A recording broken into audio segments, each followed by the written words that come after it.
ഒരു രാഷ്ട്രത്തിൻ്റെ ഭാവി അവിടുത്തെ വിദ്യാർത്ഥികളെ ആശ്രയിച്ചാണ്. വിദ്യാർത്ഥികളുടെ ഭാവിയാണെങ്കിൽ അവരുടെ സ്വഭാവത്തെ ആശ്രയിച്ചു.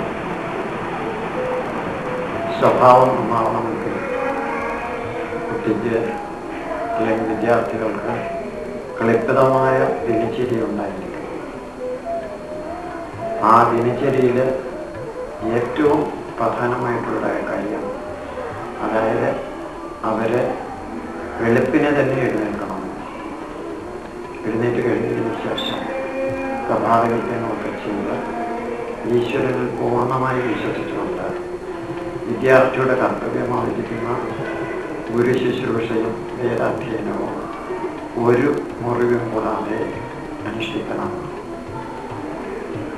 ഋഷീശ്വരന്മാരെ വിദ്യാർത്ഥികൾക്ക് നിശ്ചയിച്ചിട്ടുള്ള 2 കർത്തവ്യങ്ങളാണ് ഗുരു ശുശ്രൂഷയും വേദാധ്യയനവും.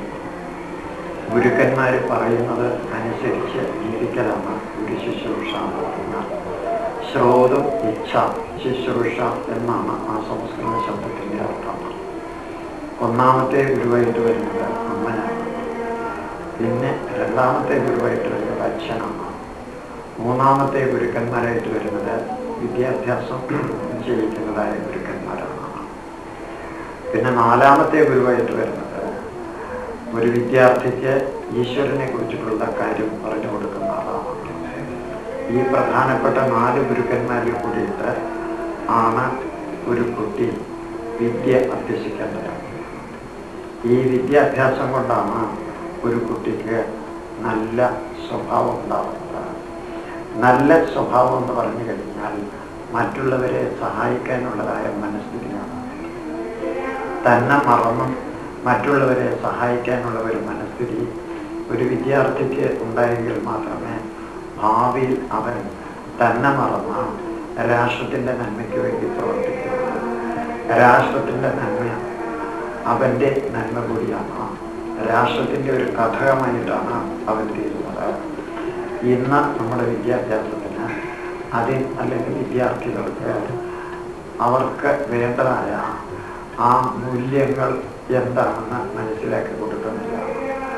ഒരു വിദ്യാർത്ഥിക്ക് ഏറ്റവും പ്രധാനമായ മൂല്യമാണ് ഈ ഗുരു ശുശ്രൂഷയും അതുപോലെ തന്നെ വേദാധ്യയനം.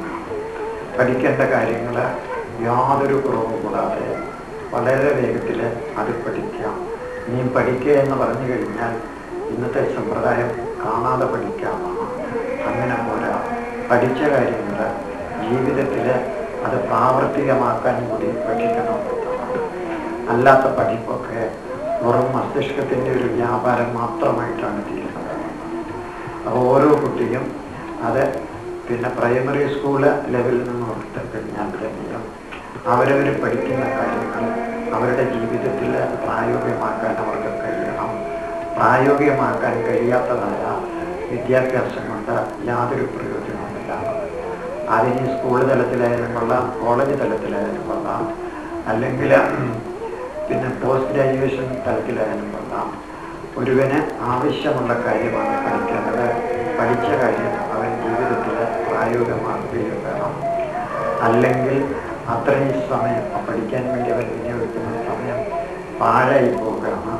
ഇന്നത്തെ വിദ്യാഭ്യാസ സമ്പ്രദായം ഏതാണ്ട് ആ രീതിയിലാണ് പോകുന്നത്. ഒരു വിദ്യാർത്ഥിക്ക് ആവശ്യമുള്ള കാര്യം എന്താണെന്ന് കണക്കിലെടുത്തുകൊണ്ടല്ല സിലബസ് നിശ്ചയിച്ചുകൊണ്ടിരിക്കുന്നത്. സിലബസിന് ചില പ്രത്യേക കമ്മിറ്റികളൊക്കെ കാണും. അവർക്ക് തോന്നിയ രീതിയിലുള്ളതായ രീതിയിലാണ് ഇന്ന് സിലബസ് കൊണ്ടിരിക്കുന്നത്. ഭാരതത്തിന് അതിൻ്റേതായിട്ടുള്ളൊരു സംസ്കാരം ഉണ്ടാകുന്നത്. ഭാരതത്തിൻ്റെ സംസ്കാരം മാത്രമേ ഭാരതത്തിൽ നല്ല രീതിയിൽ തളച്ചു വരുള്ളൂ. അതുകൊണ്ട് ഭാരതത്തിൻ്റെ സംസ്കാരം മറ്റുള്ള സംസ്കാരത്തെ ഉൾക്കൊള്ളണ്ട എന്നർത്ഥമില്ല. സംസ്കാരത്തിന് ഹാനി വരാത്ത രീതിയിലും മറ്റുള്ളതായ സംസ്കാരങ്ങളെ നമുക്ക് ഉൾക്കൊള്ളാൻ കഴിയണം.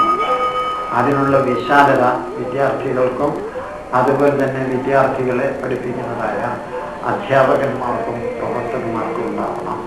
ഭാരതത്തിൻ്റെ സംസ്കാരം എന്ന് പറയുന്നത് പഴഞ്ചനാണെന്നും പടിഞ്ഞാറിൽ നിന്ന് വരുന്നതൊക്കെ അത് പുഷ്കലയായിട്ടുള്ളതാണെന്നും ഉള്ള ഒരു തെറ്റിദ്ധാരണ ഇന്നത്തെ വിദ്യാഭ്യാസ വിചക്ഷണന്മാർക്ക് കടന്നുകൂടിയിട്ടുണ്ടെന്നുള്ളതാണ്. അതിനെ എത്രയും ദൂരീകരിച്ചില്ലെങ്കിൽ, എത്രയും വേഗം ദൂരീകരിച്ചില്ലെങ്കിൽ അത് ഭാരതത്തിന് ഒരു വിനയായി മാത്രമേ തീരുകയുള്ളൂ.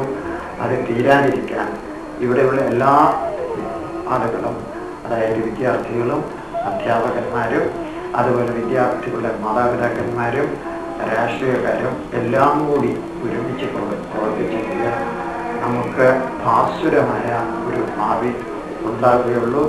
അതിന് നമുക്ക് ഭഗവാനോട് പ്രാർത്ഥിക്കാം. ഹരി ഓം തത്വം.